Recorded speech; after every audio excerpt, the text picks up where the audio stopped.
തിരുമേനി നമസ്കാരം. ഓ നമസ്കാരം. ഞാൻ നേരെ കാര്യത്തിലേക്ക് കടക്കാം. തിരുമേനിയെ പരിചയപ്പെടുത്തുക എന്നുള്ള ഒരു സാഹസത്തിനൊന്നും ഞാൻ മുതിരില്ല. കാരണം തിരുമേനിയെ അറിയാത്തവരായിട്ട് ആരും തന്നെ കേരളത്തിലോ ഒരുപക്ഷെ കേരളത്തിന് പുറത്തോ ഒക്കെ ആരും ഉണ്ടാവില്ല തിരുമേനിയെ അറിയാത്തവർ. എനിക്ക് ജനറലി എൻ്റെ ഉള്ളിൽ എപ്പോഴും കിടക്കുന്നൊരു സംശയമാണ്, ഒരാളുടെ ഗ്രഹനിലയൊക്കെ നോക്കി നമ്മൾ ജാതകം എഴുതുന്നു, ഏകദേശം അയാളുടെ ഭാവി പ്രവചിക്കുന്നു, മരണം ഒഴിച്ച് ബാക്കിയുള്ളതെല്ലാം പറയാറുണ്ട്. ഇത് ശരി, ഇതൊരു ശാസ്ത്രമാണെന്ന് ഞാൻ സമ്മതിക്കുന്നു. പക്ഷേ വാരഫലം, മാസഫലം എന്നൊക്കെ പറഞ്ഞ് എഴുതുമല്ല, അത് ഞാൻ നോക്കുമ്പോൾ ഇപ്പോൾ എൻ്റെ നക്ഷത്രമുള്ള എത്ര പേരുണ്ടാകും ലോകത്ത്? ഇന്ത്യ മാത്രം എടുത്താൽ 140 കോടി ഡിവൈഡഡ് ബൈ 27, അത്രയും നക്ഷത്രക്കാർ എൻ്റെ നക്ഷത്രക്കാരായിരിക്കും. അവർക്കെല്ലാം വേണ്ടിയിട്ടാണ് തിരുമേനിയും മറ്റ് ഒരുപാട് വിദഗ്ധന്മാരും ഒക്കെ ഒരു പാരഗ്രാഫ് എഴുതും. കുടുംബത്തിൽ വഴക്കുണ്ടാകും. കുടുംബത്തിൽ വഴക്ക് എപ്പോഴും ഉണ്ടാകും. ഞാനും ഭാര്യയും തമ്മിൽ സ്ഥിര അടിയാണ്. പക്ഷേ വർഷം 10-40 ആവാറായി, പക്ഷെ ഞങ്ങൾ ഡൈവോഴ്സ് ഒന്നും ആയിട്ടൊന്നുമില്ല. പക്ഷേ എന്തെങ്കിലും കശപിശ ഉണ്ടാവും. അപ്പോൾ കുടുംബത്തിൽ ഛിദ്രമുണ്ടാവും എന്ന് എഴുതി കഴിഞ്ഞാൽ അതിന് പ്രത്യേകിച്ചൊരു അർത്ഥമില്ല. നല്ല കാലത്ത് ഗുണം വരും എന്നൊക്കെ പറയുന്ന പോലെ ഇങ്ങനെ ജനറൽ സ്റ്റേറ്റ്മെൻറ്റിൽ ഇത് എഴുതേണ്ടി വരുന്നു. കാരണം ഇത് എഴുതുന്ന ആളിന് തന്നെ ഉറപ്പില്ല, കൃത്യമായിട്ടൊക്കെ എഴുതി കഴിഞ്ഞാൽ അതങ്ങനെ എല്ലാവർക്കും ഫലിക്കണമെന്നില്ല. അപ്പോൾ പിന്നെ ഇതിൽ വലിയൊരു കഥയുണ്ടോ ഈ വാരഫലം മാസഫലം എന്നൊക്കെ പറയുന്നതിന് വലിയ കാര്യമുണ്ടോ? തീർച്ചയായിട്ടും വളരെ കാര്യപ്രസക്തമായിട്ടുള്ള ചോദ്യമാണ്. ആദ്യം ഇതിനെപ്പറ്റി പറയാനുള്ളത്, നമുക്കൊക്കെ അറിയാം, ഒരു ജ്യോതിഷത്തിൽ ജാതകം, ഗോളം, നിമിത്തം, പ്രശ്നം, മുഹൂർത്തം എന്നീ ഘടകങ്ങളാണ്, 6 വിഷയങ്ങളാണ്, 6 ഘടകങ്ങളാണ് ജ്യോതിഷത്തിൽ ഉള്ളത്. ഇതിൽ സർവപ്രചാരണമായിട്ടുള്ളത് ജാതകം ഗണിക്കുക. ജാതകം, ഒരു കുട്ടി ഇപ്പോൾ ഈ സമയത്ത് ജനിച്ചു, ഇതിൽ നിന്നും ഗ്രഹങ്ങളെയൊക്കെ ഗണിച്ച്, ലഗ്നം ഗണിച്ച് ആ കുട്ടിയുടെ വിദ്യാഭ്യാസം, തൊഴിൽ, വിവാഹം, ഇതൊക്കെ സാധാരണഗതിയിൽ എല്ലാവരും അറിയേണ്ട ഒരു വിഷയം തന്നെയാണ് എല്ലാവർക്കും. ഇതിൽ നിന്നും വ്യത്യസ്തമായിട്ട് TG ചോദിക്കുന്നത്, എങ്ങനെ ഈ 27 നക്ഷത്രക്കാരെ ഒരാഴ്ചയിലേക്ക് എങ്ങനെ സ്വരൂപിക്കാൻ പറ്റും എന്നുള്ളൊരു ചിന്തയാണ്. വാസ്തവത്തിൽ 20 വർഷങ്ങൾക്ക് മുമ്പേ എനിക്കും ഈ ഒരു ശങ്ക ഉണ്ടായിരുന്നു. അതായത് മലയാള മനോരമയുടെ കോളം എഴുതിയിരുന്ന അദ്ദേഹത്തിൻ്റെ പേരെനിക്കറിയില്ല, അദ്ദേഹം ഓട്ടോറിക്ഷ തട്ടിയിട്ടോ അദ്ദേഹം മരിക്കുകയാണ്. അപ്പോൾ അതിൻ്റെ മുമ്പ് KM മാത്യു സാറായിട്ട് നല്ല അടുപ്പം തന്നെയായിരുന്നു. അദ്ദേഹമായിട്ട് മീറ്റിങ്ങിൽ പോയിട്ടുണ്ട്, അദ്ദേഹമായിട്ട് സംസാരിച്ചിട്ടൊക്കെ ഉണ്ട്. അപ്പോൾ പിന്നെ അദ്ദേഹം പറഞ്ഞു, തൃശ്ശൂർ യൂണിറ്റിലെ ചീഫിനോട് പറഞ്ഞു, തിരുമേനി ഒന്ന് അന്വേഷിക്കുമെന്ന് പറഞ്ഞിട്ട് എന്നെ വിളിക്കുകയാണ്. അപ്പോൾ ഞാൻ പറഞ്ഞു, അയ്യോ ഇതെങ്ങനെ ഈ കോളം ചെയ്യുക, ഈ 27 നക്ഷത്രക്കാർ അങ്ങ് പറഞ്ഞ പോലെ തന്നെ എങ്ങനെ അതൊരു വേർതിരിക്കുക? അപ്പോൾ ഗുരുനാഥനുള്ള സമയം തന്നെയാണ്. അപ്പോൾ ഗുരുനാഥനോട് ചോദിച്ചു, അത് ഈ ചന്ദ്രൻ്റെ സ്ഥിതിയൊക്കെ അനുസരിച്ച് എഴുതിക്കോളൂ, അങ്ങനെ ശരിയായിക്കോളും എന്ന് പറഞ്ഞിട്ടാണ് വാസ്തവത്തിൽ ആദ്യം മലയാള മനോരമയിലേക്കാണ് ഇത് എഴുതി തുടങ്ങുന്നത്. ഇപ്പോഴത്തെ ഒരവസ്ഥ എന്ന് വെച്ച് കഴിഞ്ഞാൽ സ്വന്തമായിട്ടുള്ള ഈ മാസഫലമായിട്ട് നമ്മൾ പറഞ്ഞു കൊടുക്കുന്നു. മനോരമ കലണ്ടറിലേക്കാണെങ്കിലും വേണ്ടില്ല, നമ്മുടെ സ്വന്തം പഞ്ചാംഗം ആണെങ്കിലും വേണ്ടില്ല, അതിൽ നക്ഷത്രഫലമായിട്ട് പറഞ്ഞു കൊടുക്കുന്നു. പഞ്ചാംഗത്തിൽ വേറൊരു കാര്യമുണ്ട്, ഒരു വർഷത്തെ ഒരു ഗ്രഹങ്ങളിലെ ശനിയും രാഹു കേതുക്കളിലൊക്കെ സ്ഥിതി വെച്ചിട്ട് പറയാം.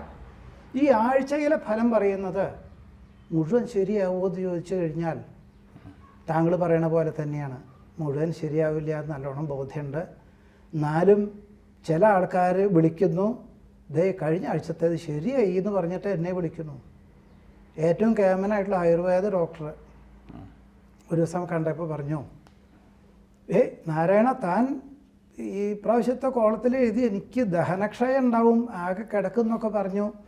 ഞാനതൊട്ടും വിചാരിച്ചിട്ടില്ല. ഒന്നും പറയണ്ട, ഈ ഒരു ദിവസം വൈകുന്നേരം ഒരു രക്ഷയുണ്ടായില്ല എന്ന് പറഞ്ഞിട്ട് എന്നോട് പറഞ്ഞു. അപ്പോൾ ഇതൊന്നും നമ്മുടെ കഴിവല്ല. ശാസ്ത്രത്തിൻ്റെ മഹത്വവും ഗുരുകാരണവന്മാരുടെ അനുഗ്രഹവും മാത്രമാണ് വാസ്തവത്തിൽ. ഈ ഒരു കോളം എഴുതുന്നത് മാത്രമല്ല കേട്ടോ, ജ്യോതിഷത്തിൻ്റെ ഇത് കൈകാര്യം ചെയ്യുന്ന വിഷയത്തിലൊക്കെ തന്നെ ഈ ഗുരുകാരണവന്മാരുടെ അനുഗ്രഹം മാത്രമാണ് എന്നുള്ളത് തന്നെയാണ് ഇതിൽ പറയാനുള്ളത്. ഇത് ഇനിയിപ്പോൾ ടി ജി ചോദിച്ച പോലെ തന്നെ വിദേശത്തേക്ക് പോയി കഴിഞ്ഞാൽ, അമേരിക്കയിലേക്ക് പോയ സമയത്ത് അവിടെ 2 അമ്പലങ്ങൾക്ക് വേണ്ടിയിട്ട് രാശി വയ്ക്കാനായിട്ട് പോകുണ്ടായി. ഒന്ന് ഡാലസിലും ഒന്ന് ഹ്യൂസ്റ്റണിലും. പത്രം അവിടെ പ്ലെയിനിൽ നോക്കിയപ്പോൾ ദിസ് ഡേ ഫോർ യു എന്ന് പറഞ്ഞിട്ടൊരു കോളം അവിടുത്തെ പത്രത്തിൽ. അപ്പോൾ അവിടെയും ഇത് ജനങ്ങൾ എന്തോ ഇത് നോക്കണുണ്ട് എന്നുള്ളതാണല്ലോ വാസ്തവത്തിൽ. അപ്പോൾ ജനങ്ങൾ ഇതിനെ വിശ്വസിക്കുന്നു, നോക്കുന്നു. നേരെ മറിച്ച് അത് മുഴുവൻ വിശ്വസിച്ചിട്ട് ചെയ്യണ്ടോന്നല്ല, പക്ഷേ കുറേ ജനങ്ങൾ ഇത് നോക്കണുണ്ട് എന്നുള്ളതും വാസ്തവമാണ്. നോക്കേണ്ടത് അത് മുഴുവൻ ഫോളോ ചെയ്യണ്ടോന്ന് നമുക്ക് പറയാൻ സാധിക്കില്ല. ഇതൊരു എന്താ പറയുക, ജ്യോതിഷത്തിൻ്റെ ദൗത്യം, ആനുകാലികമായിട്ടുള്ളൊരു ദൗത്യം എന്ന് മാത്രമേ ഇതിന് കരുതേണ്ടതുള്ളൂ എന്നാണ് സൂചിപ്പിക്കുന്നത്. ഇതിൽ തിരുമേനി എന്താണെന്നറിയാമോ, ഇത് ശരിയായി അതിൻ്റെ അനുഭവം ഉണ്ടാകുകയും ചെയ്യുന്നവർ, അല്പം തിരുമേനിയോട് അടുപ്പവുമുള്ളവർ, അവരെ വിളിച്ച് ഇത് ശരിയായി കഴിഞ്ഞാൽ പറയും, ശരിയായില്ലെങ്കിൽ മിണ്ടാൻ പോവില്ല. വാസ്തവമാണ്. അതൊരു അൺപ്ലസന്റ് കാര്യം ആണ് തിരുമേനിയെ വിളിച്ച് അത് നിങ്ങൾ പറഞ്ഞ് ശരിയായില്ല കേട്ടോ എന്ന് പറയുന്നൊരു വിഷമമാണല്ലോ. എന്തൊക്കെ പറഞ്ഞാലും ഒരു അലോസരം ഉണ്ടാക്കുന്നതാണ്. അതുകൊണ്ട് ആരും മിണ്ടില്ല. ഇത് വാസ്തവത്തിൽ ഇത് ഈ വായിക്കുന്ന ആൾക്ക് നിശ്ചയമുണ്ട്.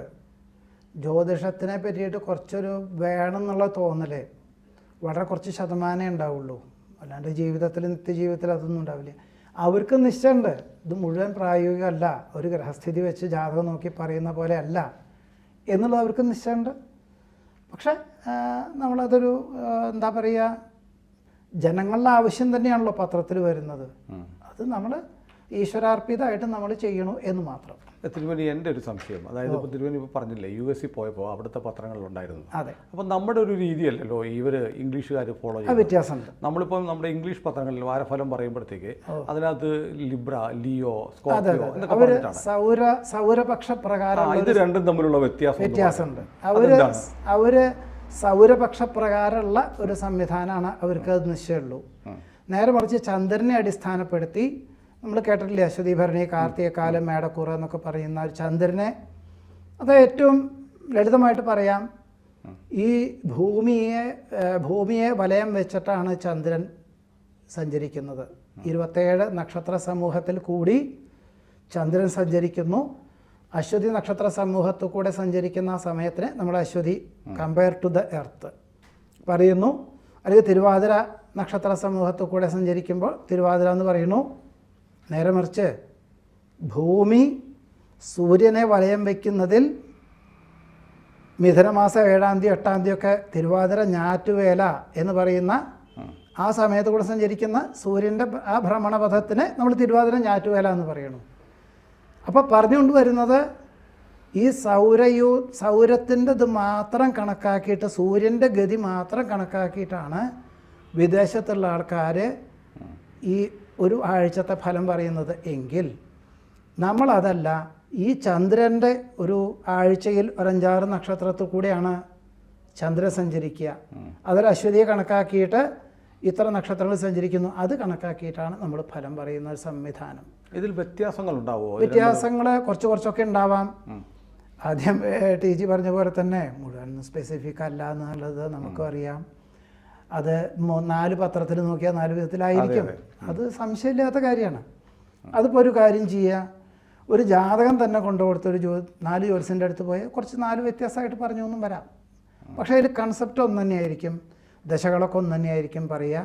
അതിനൊന്നും പക്ഷെ അതിൽ ഇൻ്റർപ്രറ്റ് ചെയ്യുന്നതിനനുസരിച്ചുള്ളതൊക്കെ കുറച്ചൊക്കെ ഉണ്ടാവാം എന്തായാലും. തിരുമേനി, ഇപ്പോൾ അടുത്ത കാലത്ത് വന്ന വാർത്തയാണ് ചില രാഷ്ട്രീയ നേതാക്കളുടെ വീട്ടിൽ കൂടോത്രം ചെയ്തിട്ടിരിക്കുന്നു, ചെമ്പ് തകടിൽ ചെയ്തു, അങ്ങനെ ചെയ്തു, അത് കുഴിച്ചെടുത്തു എന്ന്. അതെ അതെ അതെ. ഇതിലൊക്കെ വല്ല കഥയുണ്ടോ? അല്ല, ഡി കെ ശിവകുമാർ ബലിയെക്കുറിച്ച് വരെ പറഞ്ഞു. അതെ. ഇതിലൊക്കെ നമ്മൾ കുട്ടിക്കാലം മുതൽ തന്നെ ഗുരുനാഥൻ്റെ ഒപ്പം പോകുമ്പോൾ തന്നെ ചില സ്ഥലങ്ങളിലൊക്കെ ഇങ്ങനെ അനിഷ്ടങ്ങൾ കാണുകയും അവിടെ നിന്നും ഇങ്ങനെ അനിഷ്ടങ്ങളുണ്ടെന്ന് മനസ്സിലാക്കിയിട്ട് നമ്മളിവിടെ ഇരുന്നിട്ടാണ് ഇല്ലത്തിരുന്നിട്ടോ അല്ലെങ്കിൽ ഗുരുനാഥൻ്റെ വീട്ടിലിരുന്നിട്ടൊക്കെയാണ് രാശി വയ്ക്കുക. ചില ഇതുണ്ട്, ദോഷങ്ങളുണ്ട് എന്ന് പറഞ്ഞിട്ട്, ഉദാഹരണത്തിന് ഒരു 10 കൊല്ലം മുമ്പേ, ഇത് കൂടോത്രം മാത്രമല്ല കേട്ടോ ഞാൻ പറയുന്നത്, ഒരു ഭൂമിയെ സംബന്ധിച്ച് ഒരു വീട് പണിയാൻ ഉദ്ദേശിക്കുന്നുണ്ട് ഒരു വ്യക്തി. ആ ഭൂമി നല്ലതാണോ അല്ലയോ രാശി നോക്കാനായിട്ട് ഒരാൾ വന്നു. ആ മാമൻ പറഞ്ഞതാണ്, രാശി നോക്കി ആ ഭൂമിയിൽ അസ്ഥിദോഷമൊക്കെ ഉണ്ട്, പണിയാൻ നന്നല്ല. അതെന്താ അത്? അല്ല, അത് അസ്ഥിദോഷമൊക്കെ ഉണ്ടാവും, അത് പണിയാൻ തീരെ നന്നല്ല. അദ്ദേഹം നീട്ട് പോയി. അപ്പോൾ പണി എന്ത് ചെയ്താൽ നടക്കണില്ല. ഏട്ടൻ തന്നെയാണ് പ്ലാനൊക്കെ കൊടുത്തിട്ടുള്ളത്, അതൊക്കെ ശരിയാണ്.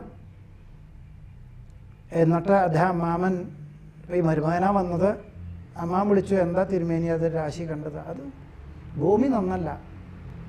ഓ അത് ശരി, എന്നാൽ ശരി, അത് വേണ്ടാന്ന് വയ്ക്കാം. അപ്പോൾ അസ്ഥിയുള്ള ദോഷമുള്ള സ്ഥലത്ത് പെര പണിയാൻ പാടില്ല എന്നുള്ളത് തന്നെയാണ് പറയുന്നത്. ഇതേപോലെ കൂടോത്രത്തിൻ്റെയും ചില കാര്യങ്ങളൊക്കെ നമുക്ക് ദൃഷ്ടാന്തത്തിൽ കണ്ടിട്ടുണ്ട്. നമുക്ക് അതിനുള്ള, അത് ഇല്ലാതിരിക്കാൻ ഉള്ള സാഹചര്യങ്ങൾ അല്ലെങ്കിൽ അതിനെ ഇല്ലാണ്ട് ആക്കാൻ ഉള്ള ഈശ്വര പ്രാർത്ഥനകൾ നടത്തുക എന്നുള്ളത് തന്നെ പറയുള്ളൂ. അതങ്ങനെ സ്ഥിരം അങ്ങനെ പൂജ നടത്തുന്ന ആൾക്കാരും ഒക്കെ ഉണ്ട്. ഈ തിരുമേനി, ഈ ഭൂതപ്രേത വിശ്വാസികൾ, കുട്ടിച്ചാത്തൻ, ഇതിനെയൊക്കെ എന്താ കുടിയിരുത്തുക, അതിനെ പ്രത്യക്ഷപ്പെടുത്തുക, അതിനെ കൊണ്ട് വേണ്ടാത്ത ജോലി ചെയ്യിക്കുക. മിക്കവാറും ദുഷ്ടജോലികളായിരിക്കും. അയൽവക്കത്തുകാരനെ ഉപദ്രവിക്കുക, അവനെ അസുഖം വരുത്തുക, ഇങ്ങനെ ദ്രോഹിക്കാനായിട്ടാണ് ഈ ശക്തികൾ. ഒരു നല്ല കാര്യം ചെയ്യാൻ ഇവരെ ഉപയോഗിച്ച് ഞാൻ കണ്ടിട്ടില്ല. എല്ലാം മറ്റുള്ളവരെ ഉപദ്രവിക്കാനുള്ള ഇതാണ്. അപ്പോൾ എനിക്കൊരു അനുഭവമുണ്ട്. വളരെ വർഷങ്ങൾക്ക് മുമ്പാണ്. ഞാൻ കേരളത്തിൽ പോലുമല്ല, കേരളത്തിന് പുറത്തൊരു സ്ഥലത്താണ്. ഞാൻ ഉച്ചയ്ക്ക് ഒരു ഹോട്ടലിൽ ഊണ് കഴിക്കാൻ പോയിരിക്കുന്നു. എനിക്ക് എതിരെ കുറച്ച് ദൂരെയായിട്ട് ബെഞ്ചും ഡെസ്കുമാണ്. അവിടെ ഇരിക്കുന്ന മനുഷ്യൻ, അയാൾ മലയാളിയാണ്. അയാൾ എന്നോട് ചോദിക്കുന്നു, സാറിൻ്റെ പ്രൊമോഷൻ വന്നോ? ഞാൻ അസ്വസ്ഥനായി. കാരണം എനിക്ക് ഒരു പരിചയമില്ല, ഇയാളെ ആദ്യമായിട്ടാണ് കാണുന്നത്. കുറേ മുടിയൊക്കെ വളർത്തിയിട്ടുണ്ട് എന്നുള്ളതല്ല, അത് വേറെ പ്രത്യേകതയില്ലാത്ത സാധാരണ മനുഷ്യൻ. ഞാൻ പറഞ്ഞു ഇല്ല. ഇയാൾ പറഞ്ഞു, വരേണ്ട സമയമായല്ലോ. അപ്പോൾ ഞാൻ അസ്വസ്ഥനായിട്ട് കൗണ്ടറിലേക്ക് നോക്കി. കാരണം ഇയാൾക്ക് എന്താ ഈ വേണ്ടാത്ത കാര്യങ്ങളൊക്കെ എന്നോട് ചോദിക്കാൻ കാര്യം എന്നുള്ള രീതിയിൽ. അപ്പോൾ കൗണ്ടറിലിരിക്കുന്ന ആൾ വേറെ എന്തോ സംസാരിച്ച് ആ വിഷയം മാറ്റി അങ്ങ് പോയി. ഞാൻ ഊണ് കഴിച്ച് തിരിച്ച് എൻ്റെ ഡിപ്പാർട്ട്മെൻറ്റിൽ പോകുന്നു. എൻ്റെ ഇൻ്റർകോം ബെല്ലടിക്കുന്നു. ഞാൻ എടുക്കുന്നു. അപ്പോൾ അഡ്മിനിസ്ട്രേഷനിൽ നിന്ന് വിളിക്കുന്നു ഒരാൾ, നിങ്ങളുടെ പ്രൊമോഷൻ്റെ പേപ്പർ വന്നിട്ടുണ്ട്, അതൊന്ന് വന്ന് കൈപ്പറ്റണം. ഞാൻ ഞെട്ടിപ്പോയി. അപ്പോൾ ആ മനുഷ്യൻ ആരോ ആയിരുന്നു. ഇത് നടന്ന സംഭവമാണ്. ഞാൻ പോയി പേപ്പറൊക്കെ വാങ്ങി. വൈകുന്നേരം വീണ്ടും ഞാൻ ചായ കുടിക്കാൻ പോകാറുള്ളത് ഇതേ കടയിലാണ്. പോയപ്പോൾ ഞാൻ കൗണ്ടറിലിരിക്കുന്ന ആളോട് ചോദിച്ചു, ആരായിരുന്നു ആ ഉച്ചയ്ക്ക് മുടി നീട്ടി വളർത്തിയ ഒരു മനുഷ്യൻ ഇങ്ങനെ എന്നോട് പറഞ്ഞിട്ട് പോയത്? അയാൾ ഇടയ്ക്കിടയ്ക്കൂടെ വരാറുണ്ട്, പെട്ടെന്ന് വരും, പെട്ടെന്ന് കാണാതെയാകും, 4-5 ദിവസം ഉണ്ടാവും. അപ്പോൾ ഞാൻ പറഞ്ഞു, അയാളൊന്ന് കാണാൻ പറ്റുമോ? കാണാൻ പറ്റും സാർ, ഇവിടെ വെയിറ്റ് ചെയ്തു. അയാൾ വരും, പക്ഷേ അസാമാന്യമായിട്ട് ചാരായം കുടിച്ചിരിക്കും. ഞാൻ പറഞ്ഞു, അയ്യോ, അപ്പോൾ വഴക്കും ബഹളമാക്കുമോ? വഴക്കും ബഹളമൊന്നുമില്ല, പക്ഷെ കണ്ണൊക്കെ ചുവന്നിരിക്കും, അതേ ഉള്ളൂ, വേറെ സീനൊന്നും ഉണ്ടാക്കില്ല. കുടിച്ചിരിക്കും. അത് പുള്ളി സമ്മതിക്കുകയും ചെയ്യും, ഞാൻ കുടിച്ചിട്ടുണ്ടെന്ന് സമ്മതിക്കും. ഇതാണ് പുള്ളിയുടെ സ്വഭാവം. രാത്രി ഇവിടെയാണ് ഭക്ഷണം കഴിക്കുന്നതെന്നൊക്കെ പറഞ്ഞു. ഞാൻ വെയിറ്റ് ചെയ്തു. ഇയാൾ വന്നപ്പോൾ ഈ പറഞ്ഞ പോലെ ഉപ്പൻ്റെ കണ്ണ് പോലെ കണ്ണൊക്കെ ചുവന്നിരിക്കുന്നു. എന്നാലും ഞാൻ പറഞ്ഞു എൻ്റെ പ്രൊമോഷൻ പേപ്പർ വന്നിരുന്നു, നിങ്ങൾ ഉച്ചയ്ക്ക് ചോദിക്കുമ്പോൾ അത് ഡിപ്പാർട്ട്മെൻറ്റിൽ വന്നിട്ടുണ്ട്. അപ്പം ഞാൻ ഊണ് കഴിക്കാൻ വന്നതുകൊണ്ട് അവരെ അറിയിക്കാൻ താമസിച്ചു എന്നേ ഉള്ളൂ. അപ്പോൾ അയാൾ പറഞ്ഞു, അല്ല എനിക്കത് തോന്നി. ഞാൻ പറഞ്ഞു, നിങ്ങൾക്ക് എങ്ങനെ തോന്നി, നിങ്ങൾക്ക് എന്താ എന്നെ പരിചയം എങ്ങനെയാണ്? അയാൾ പറഞ്ഞു, എനിക്ക് പരിചയം വേണ്ട, കുട്ടിച്ചാത്തൻ എന്നെ പരിചയപ്പെടുത്തും, കുട്ടിച്ചാത്തൻ എൻ്റെ കൂടെയുണ്ട്. അപ്പോൾ സാറ് എനിക്കെതിരെ വന്ന് ഊണ് കഴിക്കാനിരുന്നപ്പോൾ തന്നെ ഇദ്ദേഹം പ്രൊമോഷൻ കിട്ടിയ ഒരു ഉദ്യോഗസ്ഥനാണ്. ഇപ്പോൾ പ്രൊമോഷൻ കിട്ടിയിട്ടുണ്ട്, ജോലിയിലുണ്ട്, പ്രൊമോഷൻ ഇതായി ഇന്ന് വന്നു കഴിഞ്ഞു. രാവിലെ ഒരു സാറ് വേണമെങ്കിൽ നാളെ നോക്ക്, രാവിലെ ഒരു 10:00-ക്കും 11:00-നും ഇടയ്ക്ക് ആ കടലാസ് വന്നതായിരിക്കും. അവർ വന്ന് സാറിനെ വിളിച്ചു, അപ്പോൾ സീറ്റിലില്ല, പിന്നെ കുറച്ച് കഴിഞ്ഞ് വിളിച്ചു. ഇങ്ങനെയൊക്കെയാണല്ലോ. അന്ന് ഈ മൊബൈലില്ലല്ലോ, നമ്മൾ ഫോണിൻ്റെ അടുത്തുണ്ടെങ്കിലല്ലേ നമുക്ക് ഫോൺ എടുക്കാൻ പറ്റുള്ളൂ. അപ്പോൾ അങ്ങനെ താമസിച്ചതാണത്. അതുകൊണ്ടാണ് ഞാൻ പറഞ്ഞത് അത് വരണമല്ലോ എന്ന് പറയാൻ കാര്യം. അതന്ന് രാവിലെ ഇങ്ങനെയുള്ള ആൾക്കാരുണ്ട് കേട്ടോ. ഇതൊരു ജ്യോതിഷ വിധി എന്നൊന്നും പറയാൻ സാധിക്കില്ല. സിദ്ധികളുള്ള ആൾക്കാരുണ്ട്. ഇതേപോലെ തന്നെ പലപ്പോഴും നമ്മളങ്ങനൊരു സിദ്ധി രൂപത്തിലൊന്നും നമ്മൾ പറയുന്നൊരു സമ്പ്രദായമോ കാര്യങ്ങളോ ഒന്നുമില്ല. അങ്ങനെയുള്ള ആൾക്കാരുണ്ട്. അങ്ങനെയുള്ള ആൾക്കാർ നമ്മുടെ അവിടെ വരാറുണ്ട്. ചില ആൾക്കാർ രാശി നോക്കുന്ന സമയത്ത് തുള്ളണ സ്ത്രീകൾ, സർപ്പം കയറുക എന്നൊക്കെ പറഞ്ഞ് തുള്ളണ ആൾക്കാർ, അങ്ങനെയൊക്കെ പലതുണ്ട്. നമ്മൾ ചില സ്ഥലത്ത് രാശി നോക്കാനൊക്കെ പോയിട്ട് അവിടെ ഈ ഇതേപോലെ തുള്ളി കൽപ്പന ചെയ്യുന്നത്, എനിക്കത് കിട്ടിയിട്ടില്ല എന്നൊക്കെ പറഞ്ഞിട്ട് കൽപ്പന ചെയ്യുന്ന ആൾക്കാരൊക്കെ ഉണ്ട്. അതൊക്കെ അതിനുള്ള പ്രതിവിധികളൊക്കെ ചെയ്തു കഴിഞ്ഞാൽ അതിൻ്റെ ആ ദോഷങ്ങൾ നീങ്ങുക പതിവുണ്ട്. അല്ലാണ്ട് മിറക്കിളായിട്ടുള്ള കാര്യങ്ങളൊന്നും ഈ ജ്യോതിഷത്തിൽ പറയാനോ പ്രവർത്തിക്കാനോ അതിനുള്ളൊരു നിർദ്ദേശങ്ങൾ നൽകാനൊന്നും വാസ്തവത്തിൽ എൻ്റെ സംവിധാനത്തിൽ, അല്ലെങ്കിൽ ഞാൻ പറഞ്ഞു കൊടുക്കുന്ന സംവിധാനത്തിലില്ല. പക്ഷേ ഇത് ഇങ്ങനെ ചെയ്യാൻ പറ്റുമോ തിരുമേനി? ഈ നിഷ്കളങ്കനായ ഒരു മനുഷ്യനെ ഉപദ്രവിക്കാൻ പാടില്ല. കുട്ടിച്ചാത്തനെ അയച്ചോ കൂടോത്രം ചെയ്തൊക്കെ അയാളെ ഉപദ്രവിക്കാനായിട്ട് പാടില്ല. ഈ അയാളുടെ ജാതകത്തിൽ ഉള്ള ഗ്രഹങ്ങളൊക്കെ ഉണ്ടല്ലോ, അവർ സമ്മതിക്കാമോ? അങ്ങനത്തെ ഉപദ്രവം അല്ല, അങ്ങനെ സംഭവിക്കുമോ എന്നാണ് ടി ജി ചോദിച്ചത് അല്ലേ?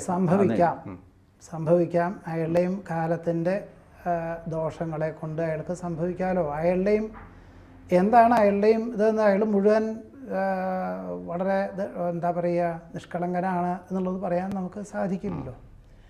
നമ്മളതിനെ എൻ്റെ ഒരു കൺസെപ്റ്റ് എന്താ വെച്ചാൽ ജ്യോതിഷപ്രകാരം നോക്കുക. ഇപ്പോൾ ടി ജി പറഞ്ഞ ആ ഒരു ലെവൽ വ്യത്യാസമുണ്ട്.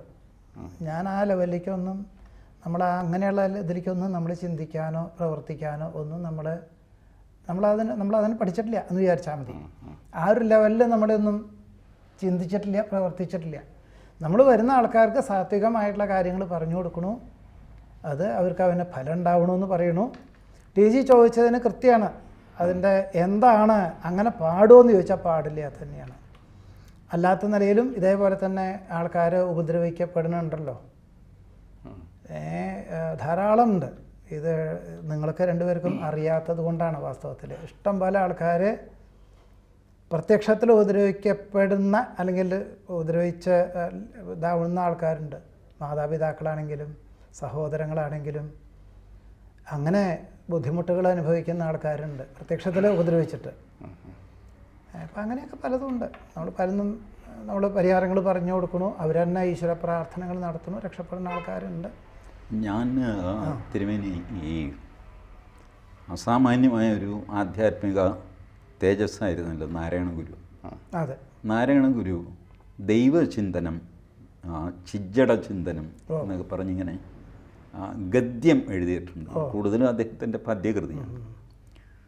അതിൽ ദൈവചിന്തനത്തിലാണെന്ന് തോന്നുന്നു ഈ പറഞ്ഞ ഈ ദുർമൂർത്തികളെയൊക്കെ പറ്റി പറയുന്നത്. അത് പറയുന്നത് ഇത് ചെയ്യരുത് എന്ന് ഉപദേശിക്കാനാണ്. ഇതുണ്ടെന്നും ഈ വഴിക്ക് പോകരുതെന്നും, പോയാൽ നിങ്ങളിതിൻ്റെ പിടിയിലാകുമെന്നും. ഇപ്പോൾ ഈ കുട്ടിച്ചാത്തൻ്റെ കാര്യം പറഞ്ഞില്ലേ, കുട്ടിച്ചാത്തൻ ഞാൻ പറഞ്ഞാലെല്ലാം കേൾക്കും തുടക്കത്തിൽ. കുറച്ച് കഴിയുമ്പോൾ കുട്ടിച്ചാത്തൻ പറയുന്നത് ഇയാൾ കേൾക്കേണ്ടി വരും. ഇതാണ് നാരായണ ഗുരു പറയുന്നത്. ഇത് നിങ്ങളൊരു നാട്ടിലെ മുഖ്യ റൗഡിയെ കൂട്ടുപിടിച്ച് കഴിഞ്ഞാൽ ആദ്യം നിങ്ങൾ കുറച്ചൊക്കെ അയാളെ കൊണ്ട് കൂട്ടുകാരെ തല്ലിക്കുക, മറ്റവൻ രണ്ടടി കൊടുക്കുക, ഇങ്ങനെയൊക്കെ ചെയ്ത് നിങ്ങൾ എൻജോയ് ചെയ്യും. കുറച്ച് പോയി കഴിയുമ്പോഴുണ്ടല്ലോ ഈ റൗഡി നിങ്ങളെ കൊണ്ട് വേണ്ടാത്ത ജോലികൾ ചെയ്യിക്കാൻ തുടങ്ങും. ഇതാണ് ഇതിൻ്റെ ദോഷം. താൻ ചെയ്ത പാപങ്ങൾ. അപ്പോൾ നാരായണ ഗുരു പറഞ്ഞു അത് അങ്ങോട്ട് പോകരുത്. അതുണ്ട്, പക്ഷേ അതുണ്ടെന്ന് ഗുരു പറഞ്ഞിട്ടുണ്ട് അല്ലേ? ഉണ്ടെന്ന് പറഞ്ഞിട്ടുണ്ട്. ഉണ്ടെന്ന് തന്നെ ഈ ഭൂതപ്രേത പിശാചുക്കൾ ഈ പരിപാടിയില്ല. പക്ഷേ ഈ കൂടോത്രം, കൈവിഷം ഇതുപോലെയുള്ള വാക്കുകളൊന്നും ഗുരു എഴുതിയിട്ടില്ല. അതേപ്പറ്റി ഒന്നും പറഞ്ഞിട്ടുമില്ല. ഈ ദൈവജ്ഞന്മാർ എന്ന് പറഞ്ഞിട്ടൊരു വിഭാഗമില്ലേ തിരുമേനി, അവർക്ക് സ്വന്തം മരണം, മറ്റുള്ളവരുടെ മരണം, ഇതൊക്കെ പ്രവചിക്കാൻ പറ്റും. പ്രവചിക്കാൻ പാടില്ല. അത് പ്രവചിക്കാൻ പറ്റില്ല, പാടില്ല എന്നുള്ളത് തന്നെയാണ് അവർ ചെയ്യാറില്ല. ഇല്ല, അതെന്താ അറിയോ, കർമ്മത്തിനനുസരിച്ചിരിക്കും നമ്മുടെ കർമ്മം. സൽക്കർമ്മങ്ങൾ ചെയ്യുന്നു, അതിനനുസരിച്ചിരിക്കും നമ്മുടെ ആയുസ്സിൻ്റെ ദൈർഘ്യം. ആയുസ്സിൻ്റെ ദൈർഘ്യത്തിനേക്കാളും ഉപരി ജീവിക്കുന്ന കാലം അത്രയും സമാധാനമായിട്ടും സ്വസ്ഥമായിട്ടും ജീവിക്കാനുള്ളൊരു വഴികളാണ് എല്ലാവരും ഇന്ന് നേടുന്നത്. കാരണം മരണത്തിനെ പറ്റിയിട്ട് നമ്മൾ ചിന്തിച്ചിട്ട് കാര്യമില്ല. അത് ഒരു ദിവസം വന്നു ചേരും. അഹന്യഹന്യ ഓരോ ദിവസം കഴിയും തോറും നമ്മൾ ഓരോ ദിവസങ്ങൾ കഴിഞ്ഞ് പോവുക തന്നെയാണ്. ഓരോ ദിവസം കഴിഞ്ഞ് പോകണു. പക്ഷെ അതിനൊന്നൊരു നമുക്ക് പിടിച്ചു നിർത്താനോ മാറ്റാനോ ഒന്നും സാധിക്കില്ല. പക്ഷെ ഉള്ള കാലം സമാധാനമായിട്ട് ജീവിക്കാനുള്ള വഴികൾ അത് അമാനുഷികമായിട്ട് ഉള്ള കാര്യങ്ങളല്ല. മാനുഷികമായിട്ട് എല്ലാം ഉണ്ടെങ്കിലും നമുക്ക് സാധിക്കാത്ത പല കാര്യങ്ങളിലും ഉള്ള ജ്യോതിഷത്തിൻ്റെ നിർദ്ദേശങ്ങൾ കൊടുക്കുക എന്നുള്ളൊരു ദൗത്യമാണ് ഇപ്പോഴത്തെ നിലയിൽ എൻ്റെ ദൗത്യം എന്നുള്ളതാണ് ഞാൻ പറയും. ജ്യോതിഷികൾ അങ്ങനെയാണ് വേണ്ടത്. അതിൽ പ്രത്യേകിച്ചും എന്നെ ഇങ്ങോട്ട് ഒന്ന് വിളിച്ച സ്ഥിതിക്ക്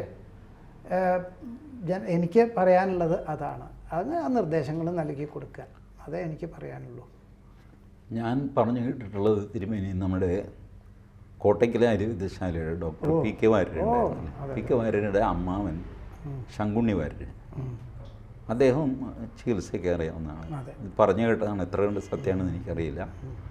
അദ്ദേഹം ഒരു ദിവസം രാവിലെ കൂടെയുള്ള ആളിനോട് പറയുന്നു, എടോ താൻ പോയി വലിയൊരു വാഴയില വെട്ടിക്കൊണ്ടുപോവാ. തൂശനിലയോ? തൂശനല്ല, ഒരു മുഴുവൻ വാഴയില വെട്ടിക്കൊണ്ടുപോവാ. വാഴയില വെട്ടിക്കൊണ്ടുവരുന്നു. അത് ആ മുറിയിൽ അദ്ദേഹം വിരിക്കുന്നു. അദ്ദേഹം കയറി കടക്കുന്നു, മരിക്കുന്നു. അത് ഈ ആയുർവേദത്തിലുണ്ട് കേട്ടോ. അവർക്ക് ലക്ഷണം, മരണം മുൻകൂട്ടി അറിയാൻ പറ്റും. മരണലക്ഷണമുണ്ട്. ഈ ടി ജി വർത്തമാനം പറഞ്ഞു, നമ്മുടെ ഈ വർത്തമാനം തുടങ്ങുമ്പോൾ തന്നെ പറഞ്ഞു, ഈ ജ്യോതിഷികൾ, തിരുമേനിയെ പോലുള്ള ആളുകൾ ഒരു മനുഷ്യൻ്റെ ജീവിതവുമായി ബന്ധപ്പെട്ട എല്ലാ കാര്യങ്ങളും പറയും, മരണം മാത്രം ഒഴികെ. അപ്പോൾ പൊതുവിൽ ജ്യോതിഷികൾ ആരും ഈ മരണത്തെക്കുറിച്ച് ഒരാളുടെ ഭാവി ഭൂതം ഒക്കെ പറയുമ്പോൾ മരണം പറയാറില്ല. അതെന്തുകൊണ്ടായിരിക്കും മരണം പറയാത്തത്? എന്തുകൊണ്ടാണ് എന്ന് ഐതിഹ്യമാലയിൽ കൊട്ടാരത്തിൽ ശങ്കുണ്ണി എഴുതി വെച്ചിട്ടുണ്ട്. ഈ മരണം അറിഞ്ഞു കഴിഞ്ഞാൽ പിന്നെ നിങ്ങൾക്ക് ജീവിക്കാൻ വലിയ പ്രയാസമാണ്. അടുത്ത മാസം 25-ാം തീയതി മരിക്കും എന്ന് അറിയാമെങ്കിൽ അടുത്ത 25-ാം തീയതി വരെയുള്ള നമ്മുടെ ജീവിതം എന്തായിരിക്കും? മിസറബിളായിരിക്കും. അതുകൊണ്ടാണ് പറയാത്തത്. അതിപ്പോൾ നോക്കുന്ന ആൾക്ക് അറിയാമായിരിക്കും അല്ലേ? കൊട്ടാരത്തിൽ ശങ്കുണ്ണിയുടെ ഐതിഹ്യമാലയിൽ പറഞ്ഞതുപോലെ ഒരു മഹാരാജാവ് കൽപ്പന പ്രവർത്തിച്ചു, എനിക്ക് എൻ്റെ മരണം അറിയണം. ജ്യോത്സ്യൻ ചുമ്മാ ഇങ്ങനെ ചുറ്റിക്കളി വേണ്ട. അദ്ദേഹം പറഞ്ഞു, രാജാവ് അടുത്ത തവണ ഞാൻ വീണ്ടും രാജാവിനെ കാണാൻ വരും. അതിൻ്റെ അടുത്ത ദിവസം രാജാവ് മരിക്കും. ഇദ്ദേഹം കാണാൻ പോയി. രാജാവിൻ്റെ കണ്ണിൽ പെടാതെ നടന്നു. പിറ്റേ ദിവസം രാജാവ് മരിച്ചു. അപ്പോഴും ആ ഡേറ്റ് പറഞ്ഞില്ല. അപ്പം രാജാവ് വിചാരിച്ചു ഇയാൾ വരുമ്പോൾ ഇയാളെ കാണാമല്ലോ എന്ന്. ഇയാൾ പോയി അവിടെ. പക്ഷേ രാജാവിൻ്റെ ജന്മദിനമാണ് നാളെ എന്നൊക്കെ പറഞ്ഞ് വലിയ ആഘോഷമൊക്കെ ആയിരുന്നു. അവരുടെ കൂട്ടത്തിൽ ഇദ്ദേഹത്തെ ശ്രദ്ധിച്ചില്ല. പിറ്റേ ദിവസം രാജാവ് മരിക്കുകയും ചെയ്തു.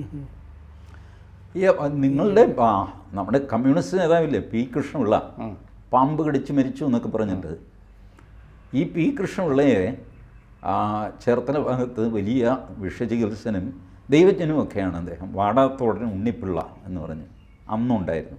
ഇപ്പോഴും അദ്ദേഹത്തിൻ്റെ പരമ്പരയിലുള്ളവർ ചികിത്സ ചെയ്യുന്നുണ്ട്, വിഷചികിത്സ. അത് മാത്രമേ ചികിത്സിക്കുകയുള്ളൂ. വാടാത്തോടൻ ഉണ്ണിപ്പിള്ളയുടെ വീട്ടിലേക്ക് ഈ പി കൃഷ്ണപിള്ളയുടെ ശരീരവുമായിട്ട് കട്ടിലിൽ ചുമന്ന് കൊണ്ടുപോയി. ഉണ്ണിപ്പിള്ള ശിഷ്യന്മാരോട് പറഞ്ഞു, എടാ ഒരു മരിച്ച ആളിനെ കൊണ്ടുവരുന്നുണ്ട്, വിഷം കൊടുത്ത് കൊന്നതാണ്, അത് ഇവിടെ എടുക്കില്ല എന്ന് പറഞ്ഞേക്ക് പടിപ്പുരയിൽ നിന്ന് തന്നെ തിരിച്ചു വിട്ടേക്കുന്നു. ഇപ്പോഴും ആ വയലാർ ഭാഗത്ത് പോയി കഴിഞ്ഞാൽ ഈ ചരിത്ര സംഭവം ആളുകൾ ഓർമ്മയിലുണ്ട്. ചെറുപ്പക്കാർ വരെ സുനിലിനോട് പറയും ഇങ്ങനെയാണ് സംഭവിച്ചത്. പി കൃഷ്ണപിള്ളയെ വിഷം കൊടുത്ത് കൊന്നിട്ട് 2 എന്തോ സൂചി കൊണ്ട് തുളച്ച് പാമ്പാണ് കടിച്ചതെന്ന് പറഞ്ഞിട്ട് ഈ നാടകം നടത്തുകയായിരുന്നു. ഇപ്പോഴും അവരുടെ ചരിത്രത്തിലും ഉണ്ട് കേട്ടോ. വാടാത്തോടനെ ഉണ്ണിപ്പിള്ളയുടെ അടുത്ത് കൊണ്ടുപോയി എന്ന് ആ പാർട്ടിയുടെ ചരിത്ര ഗ്രന്ഥങ്ങളിലും ഒക്കെ ഉണ്ട്. വാടാത്തോടൻ ഉണ്ണിപ്പിള്ള അന്ന് വളരെ ഫേമസ് ആയിരുന്നു. പക്ഷേ ഈ ഒരു ക്വാളിറ്റി അദ്ദേഹത്തിനുണ്ടായിരുന്നു. അദ്ദേഹം മുൻകൂട്ടി അറിഞ്ഞു കൊണ്ടുവരുന്നത് ഇന്നമാതിരിയുള്ള ആളാണ്, വിഷം തീണ്ടിയതല്ല, വിഷം കൊടുത്തതാണ്, അതിവിടെ എടുക്കില്ല എന്ന് പറഞ്ഞേക്കുന്നു. പടിപ്പുരയിൽ നിന്ന് തന്നെ തിരിച്ചു വിട്ടു. അല്ല, ഇങ്ങനെ തന്നെയാണോ തിരുമേനിയുടെ ഒരു നിരീക്ഷണത്തിൽ മരണം എന്തുകൊണ്ടാണ് പറയാത്തത്? മരണം പറഞ്ഞാൽ ഇപ്പോൾ ടി ജി പറഞ്ഞ പോലെ തന്നെയാണ്. നമ്മൾ മരണം മാത്രം പറയണോ? എത്ര കാര്യങ്ങൾ നമുക്ക് പറയാനുണ്ട്. ഒരു ജാതകം കിട്ടിക്കഴിഞ്ഞാൽ അവരുടെ കുടുംബത്തിലെ കാര്യങ്ങളൊക്കെ കൃത്യമായി പരമാവധി പറഞ്ഞു കൊടുക്കുക. അവർക്ക് ആധി, മനുഷ്യൻ്റെ ആധി എന്നുള്ളൊരു വിഷയമുണ്ടല്ലോ, ആധി ഇല്ലാണ്ടിരിക്കണം. ആധി വ്യാധി ഇല്ലാണ്ടിരിക്കില്ല. ആധിക്കാണ് ആദ്യം 6ാം ഭാവം ചിന്തിക്കുക, പിന്നെയാണ് വ്യാധി. അപ്പോൾ നമുക്ക് ഒരു സൊല്യൂഷനായിട്ട് വരുന്ന ഒരാൾക്ക് ആദ്യം തന്നെ മരണം പറയുക എന്നുള്ളൊരു സംവിധാനം. എന്നാൽ ഇന്ന ദശയിൽ കുറച്ചൊരു അപകടാവസ്ഥകളുണ്ട്. വാഹനം ഉപയോഗിക്കുമ്പോൾ ശ്രദ്ധിക്കണം, പണം കൈകാര്യം ചെയ്യുമ്പോൾ സൂക്ഷിക്കണം.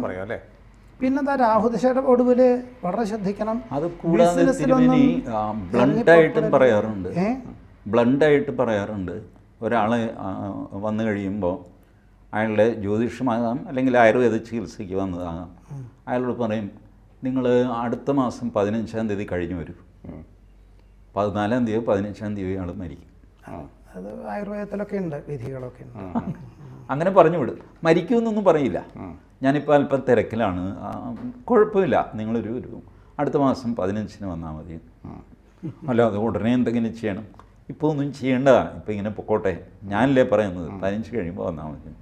ഇതിനർത്ഥം ഈ മനുഷ്യനെ ചികിത്സിച്ചിട്ട് കാര്യമില്ല, വെറുതെ കുറേ മരുന്നും അത് ഇതൊക്കെ ചെയ്യാൻ ബുദ്ധിമുട്ടിക്കാമെന്നുള്ളതല്ലാതെ വേണ്ട, ശാന്തനായിട്ട് ഇങ്ങനെ കടന്നു പൊക്കോട്ടെ എന്ന് വിചാരിച്ചിട്ടാണ് ഈ ഡേറ്റ് പറഞ്ഞു വിടുന്നത്. നമുക്ക് മൃതിയെ ആർക്കും രക്ഷപ്പെടാനും സാധിക്കില്ല. നമുക്ക് ഈ ജന്മത്തിൽ അനുഭവിക്കുന്ന കാര്യങ്ങളിൽ ബുദ്ധിമുട്ടുകളോ തടസ്സങ്ങളോ ഉണ്ടെങ്കിൽ അതിനെ അതിജീവിക്കാൻ എന്താണ് നമുക്ക് നിർദ്ദേശം ഈ ശാസ്ത്രത്തിൽ ഒരു GPS എന്ന് വിചാരിച്ചാൽ മതി. അപ്പോൾ അതിന് നമ്മളൊരു വഴികൾ കാണിച്ചു കൊടുക്കുക. അതിന് നമ്മൾ ഈ ഗ്രഹങ്ങളെല്ലാം നമ്മളെ സ്വാധീനിക്കുന്നുണ്ട് എന്നും ആ ഗ്രഹങ്ങളെ പ്രതിനിധാനം ചെയ്യുന്ന ഈശ്വരാരാധനകൾ നടത്തിയാൽ ഫലമുണ്ടാകുമെന്നും, ഇനി അതല്ല മറ്റ് വിദേശികളൊക്കെയാണ്, വിദേശികൾ വിളിക്കണു, അങ്ങനെയൊക്കെ ധാരാളം പതിവുണ്ട്. അപ്പോൾ ചൈനയിൽ നിന്നുള്ള ആൾക്കാർ അവർ വിളിച്ചു കഴിഞ്ഞാൽ അവർക്ക് ഈ ഭഗവതിയും ശാസ്താവും ഒന്നും പറഞ്ഞിട്ട് കാര്യമില്ല. അപ്പോൾ അവർക്ക് നമ്മളൊക്കെ ഈ ഗ്രഹങ്ങളുടെ പ്രാർത്ഥനാ മന്ത്രങ്ങൾ, ഇപ്പോൾ ശനിയുടെ ആണെന്ന് വെച്ച് കഴിഞ്ഞാൽ നീലാഞ്ജന സമാഭാസം എന്ന് ചൊല്ലുന്ന പ്രാർത്ഥനാ മന്ത്രം നമ്മൾ ചൊല്ലിക്കൊടുക്കും, അത് വെടുപ്പായിട്ട് ചൊല്ലിക്കൊടുക്കും, അതൊക്കെ റെക്കോർഡ് ചെയ്ത് കൊടുക്കും. ഇങ്ങനൊരു സംവിധാനമാണ് വാസ്തവത്തിൽ ഉള്ളത്.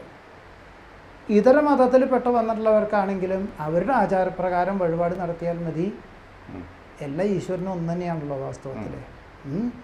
ഇങ്ങനെ പറഞ്ഞു കൊടുക്കുന്ന ഒരു സംവിധാനമാണ് വാസ്തവത്തിൽ നമ്മളൊക്കെ ഒരു ഫോളോ ചെയ്തു വരുന്നത്. തിരുമേനി, ഈ ഈശ്വരാധീനം എന്ന് നമ്മൾ പൊതുവെ പറയാറുണ്ട്. ഈശ്വരാധീനം ജഗൽ സർവം. അപ്പോൾ ഈ പറഞ്ഞ ഗ്രഹങ്ങളും ഗ്രഹനിലയും അതിൻ്റെ ഫലങ്ങളും ഒക്കെ ഈശ്വരൻ്റെ അധീനതയിലാണ്. അതെ. അപ്പോൾ വാസ്തവത്തിൽ ഒരാൾ തീരുമാനിക്കുകയാണ്, ഞാൻ ജാതകവും ശനിയും ബുധനും ഒന്നും നോക്കണില്ല, എനിക്കിവിടെ എൻ്റെ അടുത്ത് ശിവനുണ്ട് അല്ലെങ്കിൽ ഗുരുവായൂരപ്പനുണ്ട്, അത് മതി, അങ്ങനെ തീരുമാനിക്കാം. അങ്ങനെ മതി, അതേ തീരുമാനിക്കണ്ടോ. നമുക്ക് ഇപ്പോൾ ഉദാഹരണത്തിന് ഗണപതി ക്ഷേത്രത്തിൽ, ശാസ്താവിൻ്റെ ക്ഷേത്രത്തിൽ ശിവൻ്റെ പ്രതിഷ്ഠയുണ്ടാവും ഉപദേവനായിട്ട്. അതെ, ഇല്ലേ? ഉണ്ട്. അപ്പോൾ അവരാരാ വലുത്? നമുക്കതൊന്നും ചിന്തിക്കണ്ട. ചില ആൾക്കാർ ചോദിക്കുക, അയ്യപ്പൻ്റെ ഫോട്ടോൻ്റെ അപ്പുറത്ത് ഭഗവതരുടെ ഫോട്ടോ വയ്ക്കാൻ പറ്റുമോ? ഇങ്ങനെ കുറേ മിഥ്യാധാരണകളുണ്ട്. ഈശ്വരന്മാർ തമ്മിൽ ഇങ്ങനൊരു വേർതിരിവൊന്നുമില്ല. ഈഗോ ക്ലാഷ് ഇല്ല. നമ്മുടെ മനസ്സിലെ ഈ ഈഗോ ക്ലേഷ് ഉള്ളൂ. അപ്പം നമ്മൾ ഏതൊരു ആരാധന നടത്തുന്നു, ഇനി അത് വേണ്ട, ഈശ്വരൻ വിഷ്ണു ശിവനോ ശാസ്താവോ ഹനുമാൻ സ്വാമിയോ യേശുവോ നബിയോ, ഇനി അതല്ല, നമുക്കൊരു ഗൈഡൻസ് തന്നിട്ടുള്ളൊരു ഗുരുനാഥൻ ഉണ്ടാവും, അച്ഛനമ്മമാരുണ്ടാവും, അമ്മാവൻ എപ്പോഴും നമ്മുടെ ജീവിതത്തിൽ നമുക്ക് അമ്മാവൻ നിർദ്ദേശങ്ങൾ തരുന്നു, ഒരു ഉത്തമ സുഹൃത്ത്, അവർ പറയുന്ന നിർദ്ദേശങ്ങളും ഞാൻ അയാൾ പറയുന്നതേ കേൾക്കുള്ളൂ, മതി. നമ്മൾക്ക് അതീതമായിട്ടുള്ളൊരു ശക്തി ഉണ്ട് എന്നുള്ള ധാരണ നമുക്കുണ്ടാവണം. നമ്മളാണ് മുഴുവൻ ചെയ്യുന്നത് എന്നുള്ളതും നമ്മളിൽ എല്ലാം നിക്ഷിപ്തമെന്നുള്ളൊരു ബോധം അത് പാടില്ല. നമുക്ക് അതീതമായിട്ടുള്ള ശക്തി ഉണ്ടെന്ന് ബോധ്യം ഉണ്ടായാൽ തന്നെ യഥാർത്ഥത്തിൽ നമുക്ക് എല്ലാം അതിജീവിക്കാനൊക്കെ സാധിക്കും എന്നുള്ളത് തന്നെയാണ് എനിക്ക് തോന്നുന്നത് വാസ്തവത്തിൽ. അത് പലരും എൻ്റെ ജീവിതത്തിൽ എൻ്റെ അച്ഛനാണ് ആദ്യം ഈ കാര്യം എന്നോട് പറയുന്നത്. എടാ, ജ്യോത്സ്യരെ നമ്മൾ ചെന്ന് കണ്ടു, കുറേ പ്രയാസങ്ങളൊക്കെ ഉണ്ട്, അത് മാറാനായിട്ട് അദ്ദേഹം എന്താ പറയാൻ പോകുന്നത്, ഒന്നുകിൽ ഗുരുവായൂരിൽ ഇന്ന കാര്യം ചെയ്യാം, ചോറ്റാനിക്കര ഇന്ന കാര്യം ചെയ്യാം. അയ്യോ അവിടെയൊക്കെ പോകാൻ വലിയ പ്രയാസമാണ് ജ്യോത്സ്യരെ, അവിടെ ഒന്നും പോകണ്ട, നിങ്ങളുടെ തൊട്ടടുത്ത് ഭഗവതി ഉണ്ടല്ലോ, അല്ലെ ശിവനുണ്ടല്ലോ, അവിടെ ഇത് ചെയ്താൽ മതി. ഇതാണ് സാധാരണ ജ്യോത്സ്യർ പറയുന്നത്. അപ്പോൾ അച്ഛൻ പറഞ്ഞു, ഇത് ഈ അഡ്വൈസിന് വേണ്ടിയിട്ട് ജ്യോത്സ്യരുടെ അടുത്ത് പോകേണ്ട കാര്യമില്ല, നീ നേരെ തന്നെ ശിവൻ്റെ അടുത്ത് പൊക്കോ അല്ലെങ്കിൽ ഭഗവതിയുടെ അടുത്ത് പൊക്കോ, എന്നിട്ട് പറ എനിക്കിങ്ങനെ പ്രയാസമൊക്കെ ഉണ്ടെന്ന് പറ. അപ്പോൾ അത് മറവില്ല. ജ്യോത്സ്യരെ പോയി കണ്ട് അദ്ദേഹം പറഞ്ഞിട്ട് ചെയ്യാൻ നിൽക്കേണ്ട, നേരെ ഹെഡ് ഓഫീസിലേക്ക് പോവുക, ബ്രാഞ്ചിൽ പോകണ്ട. എന്നാലും നമ്മുടെ ദേഹം നിലനിൽക്കണമെങ്കിൽ പല ഭക്ഷണ പദാർത്ഥങ്ങളും, സാധാരണ കഴിക്കുന്ന ഭക്ഷണ പദാർത്ഥങ്ങളൊക്കെ മതി. ചിലപ്പോൾ ബ്ലഡിൽ എന്തെങ്കിലും അപാകതകളുണ്ട്, ഒരു പ്രോട്ടീൻ ഇത് കുറവുണ്ട് എന്ന് പറഞ്ഞാൽ ഡോക്ടർ എന്ത് പറയും, ഇന്നതൊന്ന് ലേശം കുറച്ച് ദിവസം കഴിച്ചോളൂ എന്ന് പറയും. അങ്ങനെ ഒരു ഗൈഡൻസാണ് നമുക്ക് ജ്യോതിഷിക്ക് കൊടുക്കാൻ സാധിക്കുക. അത് മാത്രമല്ല സൈക്കോളജിക്കൽ ആശ്വാസമുണ്ട്, വലിയ വിശ്വാസമാണ്. നമ്മൾ ഗുരുവായൂരപ്പൻ്റെ അടുത്ത് പോയി കഴിഞ്ഞാൽ ഗുരുവായൂരപ്പന് ഇങ്ങോട്ടൊന്നും പറയില്ല, ജ്യോത്സ്യൻ ഇങ്ങോട്ട് പറയും, അടുത്ത ഈ കന്നിമാസം ഒന്ന് കഴിഞ്ഞോട്ടെ ആശ്വാസമാകും, കന്നി വരെ ഇങ്ങനെ ഈ ഒരു പ്രശ്നം ഇങ്ങനെ നിൽക്കുന്നുണ്ട്, ഒരു കാര്യം ചെയ്യുക, ഗുരുവായൂരപ്പൻ്റെ അവിടെയും തൊഴുക, ആവുന്നത്ര എന്തെങ്കിലും വഴിപാട് ചെയ്യുക. എന്നാലും കന്നി വരെ കുറച്ച് ബുദ്ധിമുട്ടൊക്കെ ഉണ്ട്, കന്നി കഴിഞ്ഞാൽ പിന്നെ ഗ്യാരണ്ടി ഒരു പ്രശ്നം, വലിയ ആശ്വാസമാണ്. അപ്പോൾ അത് വലിയൊരു ആശ്വാസമാണ്. ഇത് ഗുരുവായൂരപ്പൻ നമ്മളോട് പറയില്ല, നമ്മളവിടെ പോയി തിരക്കത്തിൽ തൊഴിയും, നിൻ്റെ പ്രശ്നം കന്നിയിൽ തീർക്കാൻ മാറി അടുത്ത അളവ്, ഇങ്ങനെ ഗുരുവായൂരപ്പൻ പറയുന്നില്ല, പുള്ളി ഇങ്ങനെ നിൽക്കുക, കള്ളനെയും പോലീസിനെയും എല്ലാവരെയും നോക്കി ചിരിച്ചുകൊണ്ടിരുന്ന. അത് വേറെന്നേ ഉള്ളൂ, നമുക്ക് അതീതമായിട്ടുള്ള ശക്തി എന്നുള്ളത് ഏത് വിവക്ഷ വേണമെങ്കിൽ ചെയ്യാം. ഗുരുവായൂരപ്പൻ നമ്മളെ തോന്നിക്കാന്ന് വിചാരിച്ചാൽ മതി, നമ്മളൊന്നേ വേണ്ടൂ.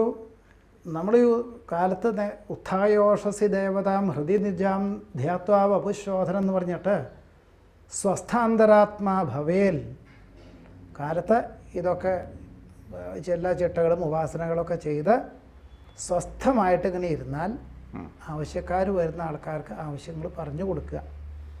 ഇങ്ങനെയുള്ള ആൾക്കാർ ജ്യോത്സ്യന്മാരുടെ അടുത്തേക്ക്, ഇങ്ങനെയുള്ള ജ്യോത്സ്യന്മാരുടെ അടുത്തേക്ക് ആൾക്കാർ എത്തും എന്നും അവർക്ക് നിർദ്ദേശങ്ങൾ, നല്ല വഴികൾ കാണിച്ചു കൊടുക്കൂ എന്നുള്ളത് മാത്രമേ ശാസ്ത്രത്തിൽ പറയുന്നുള്ളൂ. അത് നമ്മൾ ഫോളോ ചെയ്യേ വേണ്ടൂ, അതിൽ കവിഞ്ഞ ഒന്നും വേണ്ട. തിരുമേനി, ഞാനൊരു സംശയം ചോദിക്കട്ടെ. ഈ ജ്യോതിഷിയുടെ മുന്നിൽ, ഇപ്പോൾ അങ്ങയുടെ മുന്നിലാണെങ്കിലും ഒരാൾ വരുന്നു, നമ്മൾ അയാളുടെ ഗ്രഹനിലയൊക്കെ നോക്കിയിട്ട് അയാളുടെ കാര്യങ്ങൾ പറയുന്നു, ഇതാണല്ലോ പതിവ്. പക്ഷേ ഈ തമിഴ്നാട്ടിൽ നമ്മൾ വൈത്തീശ്വരൻ കോവിലിൽ പോയാൽ അവിടെ നമ്മുടെ എല്ലാം അവിടെ ഉണ്ട്, ഇതൊന്നും നോക്കണ്ട, ചെല്ലുമ്പോഴൊരു 7 എടുത്ത് തരികയാണ്. ഇത് രണ്ടും തമ്മിലുള്ള വ്യത്യാസമാണ്, ഇതെങ്ങനെ ശരിയാവുക? ഞാൻ പോയിട്ടുണ്ട്, ഞാനത് എന്താണെന്നറിയാൻ വൈത്തീശ്വരൻ കോവിലിലെ വേഷമുത്തു, എന്താണ് വേഷമുത്തു എന്നറിയാൻ തോന്നുന്നു, അദ്ദേഹം മരിച്ചപ്പോൾ അദ്ദേഹത്തിൻ്റെ അടുത്ത് പോയിട്ടുണ്ട്. ഞങ്ങൾ അച്ഛൻ്റെ പേരും പറയും, അമ്മയുടെ പേര് പറയും, അതുങ്ങളൊക്കെ പറയും, നമ്മുടെ കുട്ടികളുടെ കാര്യങ്ങളൊക്കെ പറയും. അത് എന്താ പറയുക, റിട്ടേൺ ആണ്, അല്ലെങ്കിൽ ആ ഡോക്യുമെൻ്റ് ഉണ്ട് അവിടെ. അതെങ്ങനെയാണ് സംഭവിക്കുക? അതെങ്ങനെയാണ് സംഭവിക്കാമെന്ന് അറിയില്ല, അവർക്കറിയില്ല, അവർക്ക് ജ്യോതിഷം അറിയില്ല. അവർ ഈ ഇത് പ്രമാണം ചെല്ലും, എന്നിട്ട് അത് നിങ്ങൾ ഉങ്ങള് മറ്റും ആദ്യത്തെ ആണ് അല്ല എന്ന് മാത്രം പറഞ്ഞാൽ മതി, നിങ്ങൾ പോയി നോക്കൂ. പോയി നോക്കുകയാണ് വേണ്ടത്. അല്ല, അതിൻ്റെ രീതി എന്താണെന്ന് എനിക്ക് മനസ്സിലായി. എന്താണെന്നറിയില്ല. ഭൃഗുസൂത്രൻ, ഭൃഗുസംഹിതയുണ്ട്, പിന്നെ അഗസ്ത്യനാടിയുണ്ട്, അഗസ്ത്യനാടി, ഭൃഗുനാടി, അങ്ങനെയൊക്കെ ഉണ്ട്. അപ്പോൾ നമ്മൾക്ക് ഇവിടെ ഇത് കാണുമ്പോൾ നമുക്ക് തോന്നും പുനർജന്മം ഉണ്ടോ എന്നുള്ളതൊക്കെ തോന്നാം, യാതൊരു സംശയമില്ല. അത് അല്ലെങ്കിൽ ഇപ്പോൾ പറയേണ്ട ആവശ്യമില്ലല്ലോ. നിങ്ങൾ പാലാഴി കടഞ്ഞ ആ മട്ടും ആ പേര് അവസാനം എൻ എന്നുള്ളത് NLL 4 അക്ഷരം, അത് കഴിഞ്ഞിട്ട് 4 ഇത് കഴിഞ്ഞാൽ പിന്നെ ഇപ്പോൾ ഈ നാരായണൻ എന്ന് പറഞ്ഞു കഴിഞ്ഞിട്ടുണ്ടെങ്കിൽ പിന്നെ വിഷ്ണുവിൻ്റെ വേറെ പര്യായം പറയാൻ പറ്റുമോ? അച്ഛനമ്മമാരുടെ പേര് പറയണു, അത് കൃത്യമായിട്ട് പറയുന്നുണ്ട് അതൊക്കെ. അപ്പോൾ നമ്മൾ ജനിച്ചു പുനർജന്മം ഉണ്ട് എന്നുള്ളതൊക്കെ തോന്നലുണ്ട്, അതൊക്കെ അവർ പറയുന്നുണ്ട്. രേഖപ്പെടുത്തി വെച്ചിരിക്കുകയെന്ന് തന്നെയാണ്. ഭൂമിയിൽ എല്ലാവരുടെയും ജാതകം എഴുതി വെച്ചിരിക്കുകയാണെന്നാണ് പറയുന്നത്. ഒരുപാട് പേര് പോയിട്ട് തിരുമേനി പോയിട്ടുണ്ടെന്ന് പറയുന്നു.